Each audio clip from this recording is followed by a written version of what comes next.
ya tadi engagement awalnya cocok-cocokannya tuh gimana sih, karena banyak klien-klien kita tuh akhirnya jadi kayak teman gitu ya jadinya. Jadi mereka tuh biar udah gak jadi klien masih telepon, ini gue dari referral nih buat lo, atau misalkan kita juga gitu ya, ini ada orang nyari ini brand lokal mau nggak nih gue ketemuin. Jadi lebih enak tuh sekarang udah masuk kayak ke komunitasnya ini, jadi kita udah saling bisa nyambungin juga gitu loh. Itu yang kita jaga banget sih, dan baru kerasa mungkin di beberapa tahun terakhir ya, karena mereka semua udah mulai berkembang gitu kan klien-klien kita. Malah happy kita ya kalau ada klien Happy keluar banget, karena mereka dapat injection gede, terus ada professionals yang beneran nanganin beberapa area yang tadinya kita tanganin, kita malah happy. Berarti kan bandwidth kita bisa kita allocate to another UMKM kan akhirnya. Iya, betul. Dan yang kalian bangun berhasil gitu kan? Iya, Bisa bareng-bareng kan, bareng-bareng Iya. bareng-bareng sama si klien kita ternyata as simple as laporan keuangan kita diterima tanpa di challenge gitu, ditanyakan bahwa ini semuanya pencatatannya benar, terus datanya ready, mau slice berapa, periode ini ada, dan adanya tuh nggak dipertanyakan lagi bahwa ini udah sesuai, dan buktinya udah ada dan apa segala macam, itu tuh jadi kepuasan banget. Oke. Mas baru 2 berarti, ego dan cowboy. Ego taruh di nomor. Gue nomor 1. Yang ketiga yang mild. Yang mild mungkin nggak bisa bayar kali ya. Seperti saya. Seperti saya. Gitu ya nilai.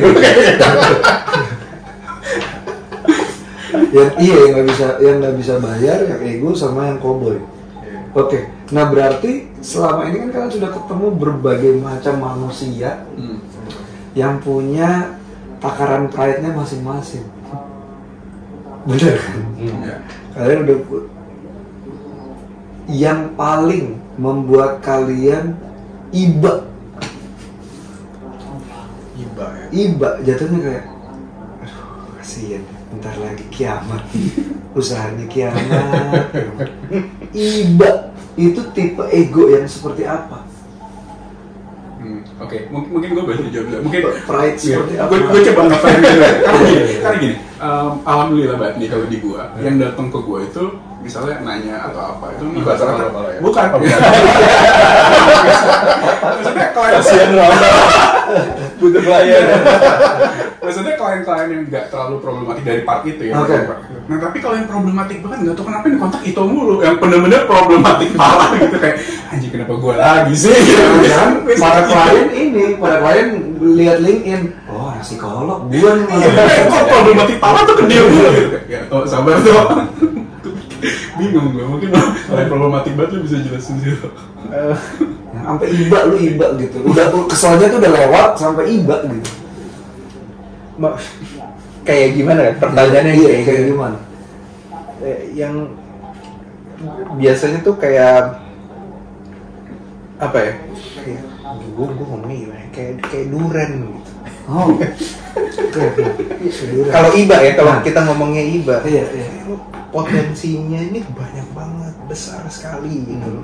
If only lu mau, kadang-kadang mikir, if only itu cangkang lo yang keras dan lo menjadi diri lo sendiri yang entah apa yang lo lihat zaman dulu atau yang mungkin orang tua lo sampaikan atau the world shape you like that, yang kadang-kadang kayak lo tuh emas banget lo gitu lo tuh bisa ngasih, lo begitu aja kadang-kadang ya. Kalau lo jadi owner bisnis kan berarti lo ngasih pendapatan buat banyak tim lo dan apa segala macam, itu aja lo udah jadi berkah tersendiri gitu lo. Tapi kadang-kadang ego yang tadi ya yang dibaca, ego tadi kayak lo tuh bisa banget jadi berkah lebih banyak lagi ke orang, tapi if only lo cangkang lo buka, ayo dong bareng-bareng gitu, do something. Nah itu yang mungkin kadang-kadang iba, soalnya kasih tahu ini enggak, ini itu enggak, ini enggak. Terus tapi nanti kalau ada masalah yang disalahin kita. Nah itu yang jadi problem gitu. Kita jadi tadi punching back gitu. Pokoknya lo ada diem. Kalau gue lagi kesel, gue pukulin pokoknya gitu. Nah itu susah. Kan gue udah bayar. Nanti ujungnya gitu. Nah, sedangkan kita ngebangunnya walaupun tadi Adit sama Rama ngomong dari sisi pembayaran dan apa segala macam, tapi tadi gue juga sampaikan pembayaran itu tuh value to value, bukan bayar itu bukan duit ya. Karena kan kita service industry kan duit itu tuh karena ada value-nya gitu. Mungkin nanti ada zamannya kita bareng-bareng nih nggak butuh duit tapi butuhnya emas gitu. Gaddafi. Kita butuhnya emas, kita nggak butuh kertas. Mungkin butuhnya kita ada kebutuhan atas jasanya, kita saling barter dan apa segala macam, mungkin banget kan gitu. Atau kita tahu nih ini PMP terus dikombin sama ini bisa jadi venture yang besar sekali gitu, education, kita lagi ngegarap education, kita ngegarap sistem yang memungkinkan gimana ya caranya UKM ini tuh langsung punya awareness terhadap itu tuh 360-nya. Yang tadi Mas Danang tanya, jasa ini berarti semuanya harus kayak Adit misalnya gitu. Enggak, kan ada HR-nya, ada apanya. Walaupun lu masih kecil sekalipun lu harus mikirin kan orangnya dibayarnya di mana, gajinya dia masuk jam berapa, marketingnya nanti seperti apa, brandnya kayak apa segala macam. Walaupun yang waktu itu dia kerjain sendiri gitu. Nah, ya itu tadi semuanya gue. Pertanyaannya apa gitu? Pertanyaannya nggak sampai ya klien apa yang benar-benar lu udah lewat keselnya sampai lu iba banget. Oh iya, yang kayak durian. Iya, kayak durian tadi. If only lu bisa buka cangkang lo tuh manis banget sebenarnya. Kadang-kadang tuh iba karena situ ya. Jadi keselnya tuh beyond kayak sayang, tapi kayak ya bisa. Ini saksi gue banget deh. Gue tuh sesayang itu sama klien gue, kadang-kadang lagi buka puasa di telepon, ya gimana? Iya tuh tadi gue kesel banget sampai sekarang. Ya sampai istri aman. Terus misalnya, oh iya klien.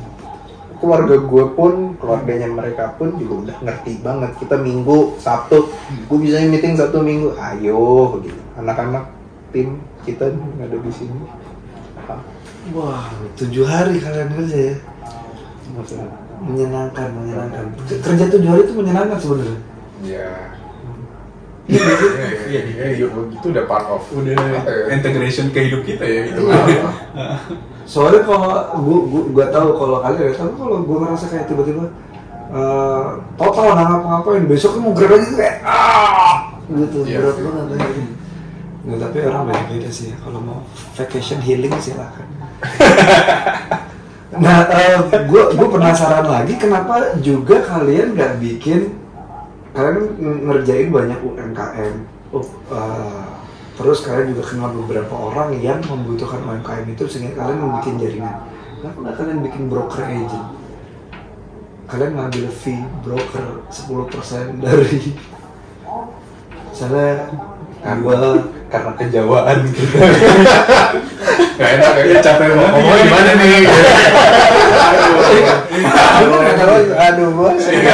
Menarik kan? Maksudnya apa yang membuat kalian tidak melakukan itu gitu? Kalian lebih suka bikin komunitasnya, udah gitu. Kalian lebih suka, dari tadi kalimatnya juga kalian lebih suka memberi daripada menarik pungutan. Bisa dipakai buat ini tawar. Iya benar juga. Sebenarnya mimpinya mungkin kerja di Basnas, enggak deh.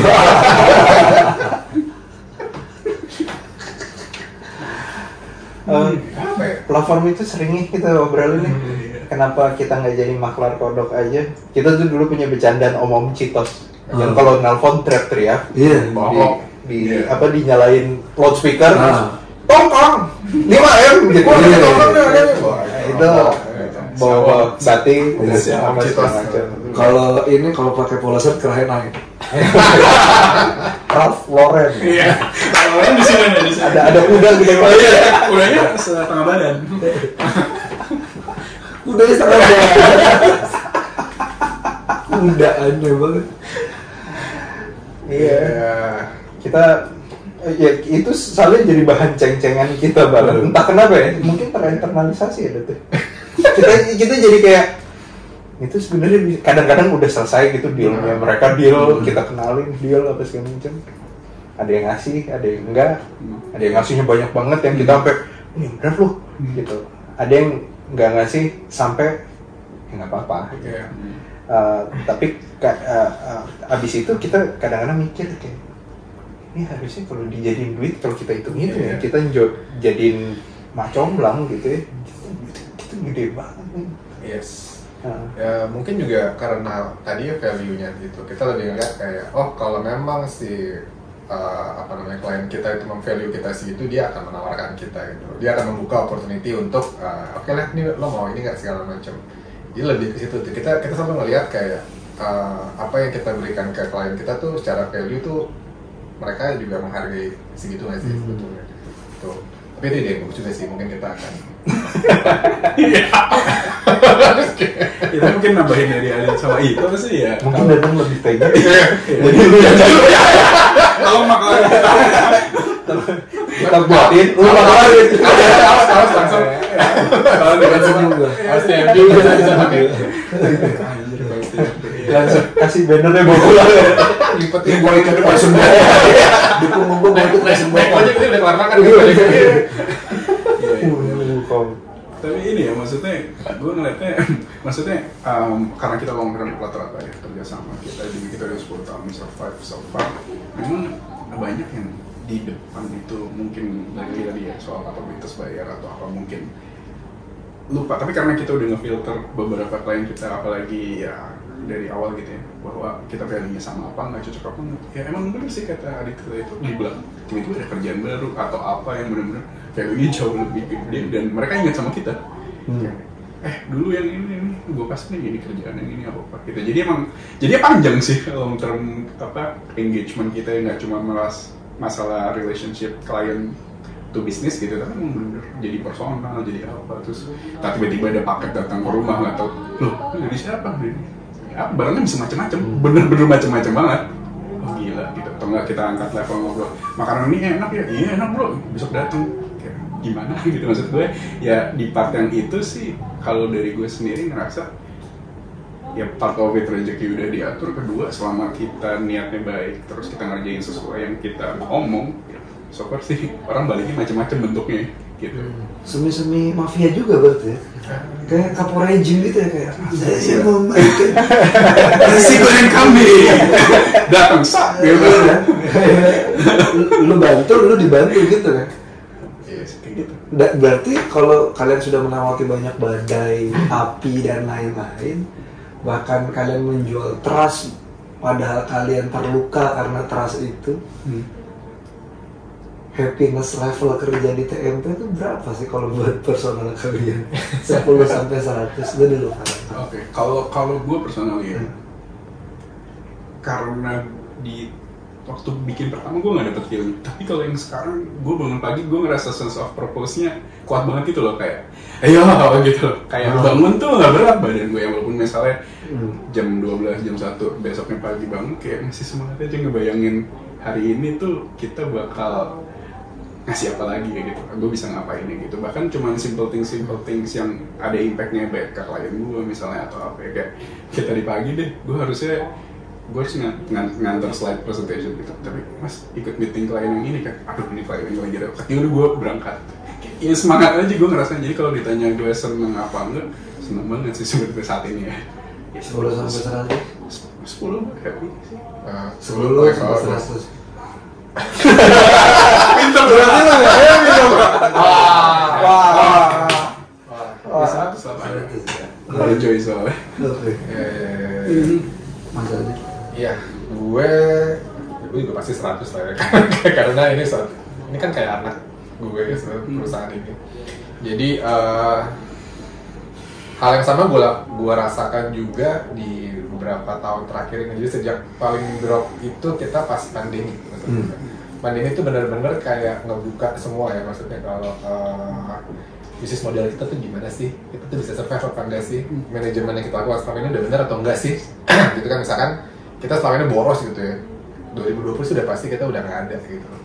Dan kalau kita misalkan sebelum-sebelumnya itu kita ke klien atau ke another partner itu kita nggak baik, nggak ada yang bantu kita juga tahun 2020 gitu. Jadi itu pembelajarannya banyak banget, dan gue ngerasa di 2 tahunnya 2022 21, 22 kita lebih eksploratif lagi nih TMP tadi dengan adanya consulting. Tadi bedanya apa sih accounting sama consulting? Ya accounting tadi lebih ke arah bookkeeping, input data, terus bikin laporan pajak. Kalau consulting itu kita lebih eksplor nih klien kita nih perlu bantuannya apa aja sih sebetulnya secara manajemen gitu loh. Jadi manajemen consulting.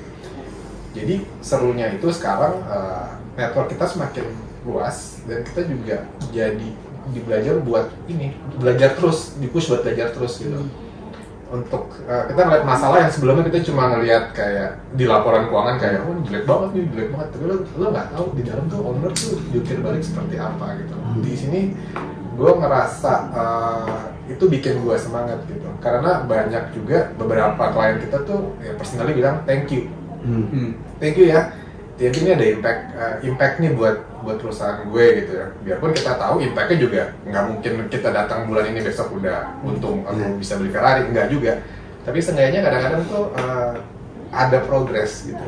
Dan itu yang buat gue tuh setiap pagi semangat buat jalanin ini. Dan gue juga lihat itu ada tim gue yang manis-manis nih di sini gitu kan. Itu gue harus semangat supaya gaji bisa dibayar. Gitu. Tapi mereka nggak murung. Iya, menurut gue sih nggak ada penyesalan. Nah ini 100% sih gue happy banget sih di sini dan partner gue ini luar biasa. Gitu. Oke. Kalau lo masih? Gua ditanya itu malah kayak berat banget ya, ditanya happy di service industry. Ya. Mungkin kalau gue malah on the contrary, mungkin gue 50 kali ya, dari 10 sampai 100 gitu ya, gue 50.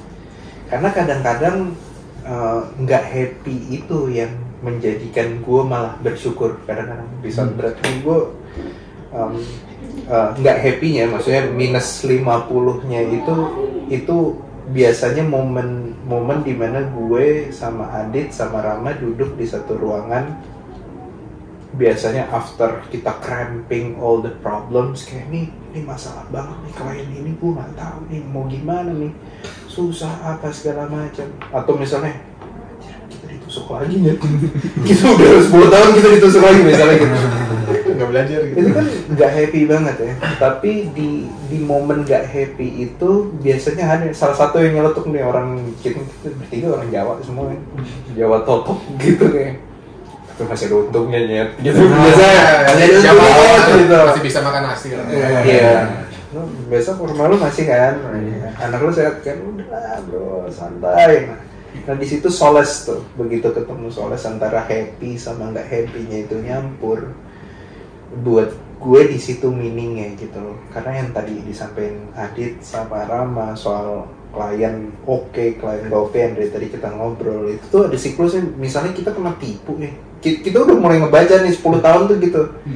Misalnya ada klien yang kita kira oke banget, terus tiba-tiba flop, yang wah sulit apa segala macam, terus harus putus, terus kita sedih. Biasanya sedih. Kalau kita sedihnya kita bawa terus dragging tuh makin parah sampai ada satu waktu ini gue nggak apa-apa ya cerita. Jadi ada satu waktu Mas Danang di meeting beberapa tahun yang kebelakang gitu, kita meeting rapat kerja 2 hari kita bengong ngeliatin taman. Itu 2020 ya? 2020 ya pas pandemi. Pas pandemi betul. Kita beneran ngeliatin taman gitu, sampai kalau gue keluar dari mata. Bukan karena beratnya keadaan, karena kita literally we don't know what to do gitu. The clients are yelling, maksudnya yelling for their problems juga kan. COVID, kita juga punya pegawai banyak sekali pada waktu itu. Sampai ada keluar dari mulut yang ngebuat air mata gue turun gara-gara ini. Kalau takdir kita itu jualan bakso, kita jualan bakso aja di jalan. Karena kita tahu nih, pada waktu itu nih gue juga sampai sedih juga. Pada waktu itu duit kita untuk ngegaji pegawai itu nafasnya pendek banget, sebulan 2 bulan. Sebulan, kadang-kadang bulan ini akhir bulan bisa bayar pegawai kita masuk gaji ini. Tapi kalau kita galak ke klien yang masih pakai service kita tapi nggak bayar, kita tahu keadaan kayak gimana. Sulit. Ini tuh loop kan gitu. Nah itu momen terendah, tapi di situ juga udah deh, pokoknya kita jalanin aja deh. Pokoknya besok masih cuma makan semua, gajian aman, gas ya. Makanya pindah, tadinya kantor kita udah ruang dokumen aja cukup deh, bisa meeting, bisa dingin sampai kedinginan gara-gara ruangannya kecil AC-nya gede gitu. Nah ya itu, kalau ditanya happy, gue malah harusnya kita memang menempatkan di 50, gue menempatkan di 50 karena happiness-nya gue ya di saat tadi yang Adit bilang bener banget, kayak Tok thank you ya. Kenapa ya? Nggak, gue cuma mau bilang thank you banget gitu. Gue mungkin PNL mungkin gue belum cuan banget, belum apa, tapi dengan adanya lo gue jadi ada teman TikTok gitu. Ini jarang banget. Nah itu tuh buat gue happy banget. Ngomong thank you, terlepas nanti billingnya di Ramadi bayar atau enggak ya, buat gue itu udah happy banget. Nah 50%-nya yang tadi gue sampaikan gitu. Di momen-momen dimana udah di bawah banget ada klik gitu. Ya nggak apa-apa lah, kita juga masih makan kan, keluarga lu hidup gitu. Tapi yang tadi dibilang kalau kita harus jualan bakso deh. Kalau gue bikin, soalnya itu bikin gue ngayal.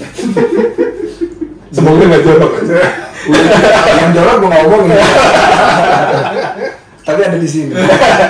Kalau di restart, kalian lahir lagi, ketemu lagi bertiga, lupa nih, nggak ada nih TMT. Kalian akan bikin apa? Nggak kafe lagi dong. Robot training. Jujur online masuk bro. Jujur online anjir. Apa ya? Karena gue nggak bisa jawab ya, karena posisi kita di sini itu hasil dari berbagai macam keputusan baik dan buruk ya, dari awal kita lahir sampai sekarang gitu. Dan cita-cita kita kan bisa berubah gitu ya, dan gue sih percaya ya, maksudnya kalaupun gue nanti misalnya lahir lagi ketemu mereka bertiga, mungkin akan jadi seperti ini lagi, mungkin gitu ya, gitu. Tapi mungkin kita juga lebih pintar lah dalam beberapa hal, jadi nggak perlu ketipu segala macam. Tapi tadi segala macam di hidup ini kan lo bikin keputusan A, B, salah, bener, jelek, buruk, ya lu jalanin aja gitu kan. Dan ketemunya titiknya ada di saat ini gitu. Jadi menurut gue sih gue akan melihat ya apapun asal bersama mereka ya, apapun yang gue mau bikin sih bisa-bisa aja sebetulnya gitu. Tapi gue nggak tahu apaan sebetulnya, jualan bakso mungkin, franchise ke sampai Papua gitu segala macam. Jualan laptop lagi gitu. Jualan laptop bekas, ngambil dari Malaysia. Iya, dari Malaysia. Hand carry. Ya dulu gue sempat gitu smuggling dari Malaysia laptop. Ini kata ini ya. Nggak apa-apa smuggling laptop. Biasa aja kan? Nggak apa-apa kan. Nggak ngerugiin gimana banget. Kerja juga kan? Iya, waktu itu kan belum tahun politik, jadi nggak dibakar-bakarin. Aman. Kalau tricky nih ya, karena apa ya, mungkin faktor balik lagi ya, kayak gue mungkin ambil angle-nya keluarga kan, kayak bahkan sampai 5 tahun lalu pun itu apa ya, ini gue jadi lanjut ini sih, tapi kayak nyokap gue tuh nggak tahu gue ngerjain apa sebenarnya, maksudnya dia masih ngirimin gue lowongan kerjaan loh 5 tahun lalu gitu ya, masih constant ya dikasih, nih lagi open gitu apa kayak mungkin part of it kalau ditanya ngulang lagi bertiga ya, ini salah satu kenapa gue apa ya nggak pengen banget nyerah di sini tuh karena ya gue pengen banyak proving ke orang tua juga kali ya, karena balik lagi mungkin kayak Tok Hadid juga yang udah modalin banyak gue gitu ya, alhamdulillah masih ada gitu, Mike udah modalin gue terus, dan dia masih ngasih gue lowongan pekerjaan tuh buat gue kayak ditampar aja sih, kayak oh, berarti dia nggak tahu apa yang gue kerjain, dan yang gue kerjain mungkin nggak impact gitu ya kali ini dia gitu segala macam. Cuman kalau balik lagi gue ngulang terus bareng lagi mereka buat bikin sesuatu yang baru, intinya adalah mungkin gue pengen proof ke situ kali ya, kayak bisa aja jualan bakso, jualan daging, karena gue dulu pernah jualan segala macam sih sebenarnya, bahkan smuggling rokok di Australia gue juga jualan dulu. iya lo cerita. Iya, bawa Samsu kan 2 box, kantongin taruh di kaos kaki gitu, gue jualan gitu. Mungkin part of it di hidup gue sukanya jualan sih sebenarnya gitu, dagang ya. Kalau bertiga lagi gue tetap mau jadi ujung tombak jualan itu sih, buat apapun yang kita, barang yang kita produce atau apapun yang kita punya gitu kali ya. Gitu, dan gue buktiin mungkin ke bonyokku juga kali ya, udah kali kirim lowongan kerjaannya sampai 5 tahun, 3 tahun lu masih kirim kali. Nih ada yang buka nih PGM gitu. Lo join jobs di nyokap lo? Nggak tahu gimana ya PGM. Ini Rama ada nih. Dari grup keluarga kali. Mungkin ya. Selain Grup keluarga, Grup RT kan. grup keluarga, grup apa? makanya aku udah bilang aku bikin ini. Bicaranya buat anaknya, bertetangga yang ngira lo pengangguran. Iya bener juga. Terakhir gua ini kan biar ditanya karyawan kita. Anak lo nggak pernah keluar rumah. Iya. Kerja di rumah mulu pakai kolor gitu. Bucon dong. Minta termos es. Nyokap gue tuh bahkan nanya ini apa kayak karyawan kamu berapa? 33. Hah? Kamu bayar gajinya gimana? Lah gimana sih dia? Kocak. Kirimin annual report. Iya, namanya financial statement. Sekali gue baca dia maksudnya kayak gitu-gitu lah. Kayak seru-serunya jadi pebisnis di keluarga ultra Jawa yang kerjanya konservatif semua gitu kayak gue out of the box banget sih sebenarnya. Kalau lu maksudnya lahir lagi, Jadi orang. ketemu lagi bertiga. Ketemu lagi nggak ada sih kalau mereka apa karena beyond ya, ini kan beyond kerjaan ya, kita dari temenan malah awalnya, dan cerita kita bertiga tuh macam-macam. Kayak selain TMP ada pembagian tugasnya yang sebenarnya desainnya by God ya. Kayak gue tuh berasa kerusuk banget keluar masuk perusahaan kanan kiri, walaupun tetap menjadi partner mereka di TMP ya. Kayak sama orang lain bikin ini, sama ini bikin ini apa segala macam. Tapi sebenarnya semua pembelajaran itu tuh muaranya tuh di sini terus gitu. Muara bukan muara bisnisnya malah, tapi muara ilmunya kayak lo tau nggak kemarin gini, itu tuh bisa gini. Jual dia jadi barang gitu, jadi service, jadi apa gitu. Jadi kalau misalnya itu dan karena banyak ya ketika karena gue bisa ngomong gini karena ketemu banyak klien yang problematik juga ya, kaya banget gitu atau sukses banget, terkenal banget gitu. Tapi kalau ditanya pengen nggak gue bareng sama mereka berdua gitu kayak gitu, gue nggak mau sih kalau harus kayak gitu ya. Misalnya caranya atau gayanya atau karakternya, buat gue ini aja cukup gitu. Dengan tim yang sekarang juga gitu, nge-build-nya pelan-pelan dibandingin ini di sekolahin ke sana langsung jadi ini, terus ini target segini apa segala macam gitu. Ini sih buat gue udah itu ya. Karena di kehidupan pribadi kita juga itu bercampur banget tuh kadang-kadang kan keputusan kayak ini harus saya. Tapi misalnya kayak kemarin gue mau lahiran kayak gitu, lahiran gimana nih? Bingung gitu lahiran gitu. Mimpi ada enggak? Yang kayak gitu ya, gitu-gitulah gitu. Jadi apa yang mau dilakukan ulang, gue nggak kebayang punya partner lain atau kita ngerjainnya gimana tuh gue nggak kebayang.